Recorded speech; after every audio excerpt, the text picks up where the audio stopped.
Videos தான் better எடுக்கிறது.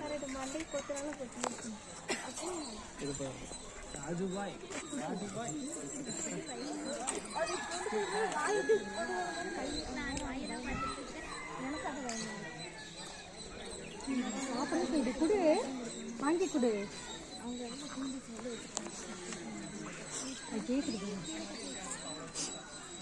டக்குன்னு போகணும். மார்னிங் சாப்பிடணும். வீடியோ எடுத்துட்டு இருக்க எல்லாத்தையுமே மொத்தமாக எடுத்து கிளிப் எடுத்துக்கலாம். நிறைய ஃபோட்டோஸ் எடுக்கலாம். சரி வாங்கி கொடுங்க.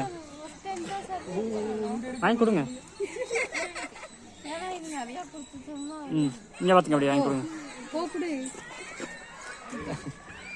கையை போட்டுருச்சா? அதான் ஒன்றும் ஆகாது, கொடுங்க. கீரை வந்துச்சு. கீரை இருக்கும்போது கிடைக்குமா? கீரை மட்டும் தான் கிடைக்கும். கீரை மட்டும் தான் கிடைக்குமா? கீரை இருக்கிறவங்க கீரையை உச்சியோட முடிஞ்சிருச்சு.